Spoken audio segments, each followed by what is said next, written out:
Hey everybody, what's going on? This is Sam from Historic Travels and welcome to another video.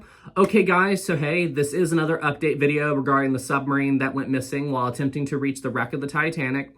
It has been roughly 24 hours or so since we all got the unfortunate news that the sub did in fact implode while it was on its dive to the Titanic wreck site.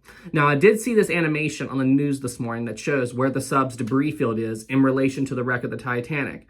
And based on what I see here, to me, this confirms that the sub did in fact implode while it was on its way to the Titanic wreck site. The Coast Guard and the Navy haven't confirmed this with 100% certainty, but I am almost completely certain that the sub did in fact implode while it was in the middle of diving to the wreck of the Titanic. I did briefly go over my reasons yesterday, but I'll give you a quick little recap of them.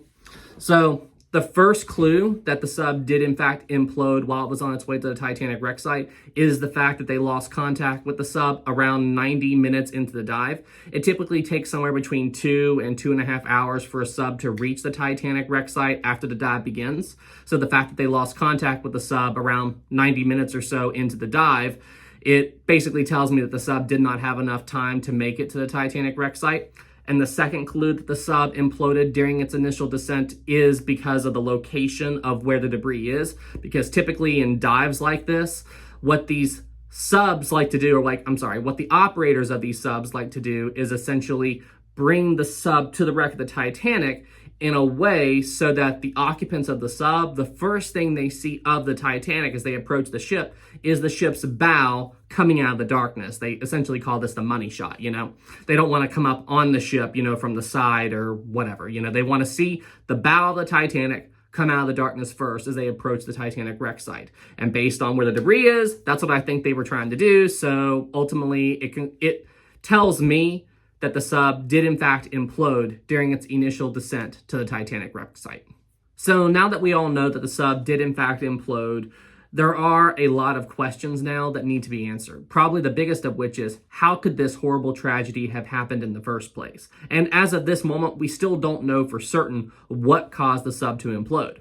However, if any of you out there have been paying close attention to this story, like I'm sure most of you have, I'm sure you all know that there have been a lot of reports going around of where people were expressing their concerns about the safety of the Titan submersible long before this tragedy even happened. And apparently the CEO of the company OceanGate, who did tragically lose his life in the implosion, apparently he was ignoring a lot of the safety concerns from people. I even heard one report that he fired a guy for expressing safety concerns. So in this video, I'm not going to be going into too much speculation about what may or may not have went wrong. I am not a submersible expert by any definition, you know. All I can tell you guys is what I've seen on the news. I've seen reports that maybe the viewing, like the porthole or the viewport, maybe it shattered because apparently it wasn't rated for the depths that the Titan submersible was going in, which honestly, I find that really hard to believe. I mean, how could you be that careless? But there's also other reports about the hull not being up to standard and that certain parts on it would decay over time. But yeah, look, guys, I plan on doing a full, one of my regular videos on this topic, you know, once the story has completely gotten out and we know exactly what happened and stuff. So I will cover that stuff in more detail in a future video. Now, the last topic we're going to be touching on in this video is based on a question that I heard a lot of people start asking after it was officially confirmed that the Titan submersible did implode and everyone lost their lives. The question is of body retrieval. Are we going to try to locate the victims of the Titan submersible and bring them up to the surface? That way, you know, they can all have a proper burial and so on and so forth. Well, the thing you all have to remember about an implosion is it's nothing like a scenario where you're inside of a sinking ship and water slowly fills up the room that you're in, okay? An implosion is an extremely violent event, okay? And if you want proof of this, let's take a look at the wreck of the Titanic. See the Titanic's bow section in this picture right here. Do you see how the bow still looks more or less like the Titanic, even though it's at the extreme depths of the bottom of the ocean, you know, the extreme depths and extreme pressure that's at the bottom of the ocean? The Titanic's bow didn't implode.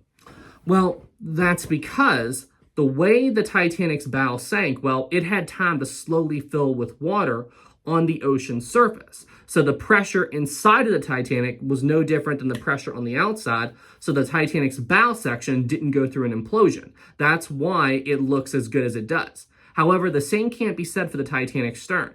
Take a look at this picture of the Titanic stern. Do you see how it barely even resembles the Titanic stern section at all? It looks like just a big bunch of jagged metal and debris at the bottom of the ocean. Well, this is because the Titanic stern imploded. Unlike what happened to the Titanic's bow section, the Titanic stern didn't have time to completely fill with water. And at the time of its final submergal, well, the Titanic stern still had a lot of air pockets in it. And as the stern headed for the bottom of the ocean, the pressure outside kept building up and building up and building up until the stern itself literally imploded. So what that means is that all of the pressure of the water outside the stern wanted to get into those air pockets. So what did the ocean do? It literally crushed the Titanic stern, and the whole ship ripped apart as it was on its way to the bottom of the ocean. So now imagine those forces that can do that to the Titanic stern on the little Titan submersible, okay? So the pressure at the wreck of the Titanic is around 3.5 tons per square inch. Now, while it is most likely true that the Titan submersible didn't get to the wreck of the Titanic, it was slightly higher than that, the pressures wouldn't have been that much less. So at the moment of implosion, let's just say for the sake of argument that it was 3.5 tons of pressure was around the Titan submersible, okay? All of that force, okay, would come bearing down on that air pocket inside of the Titan submersible.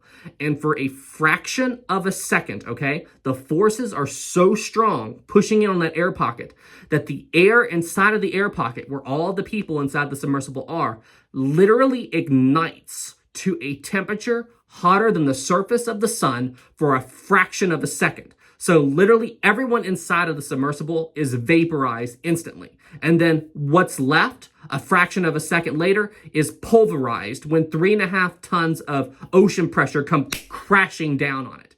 I mean, anybody inside of the submersible would be ripped to shreds in a fraction of a second. It would happen so quickly that those inside the submersible may not have even known they were in danger. It would be as simple as 1 minute they were there and the next minute they were gone.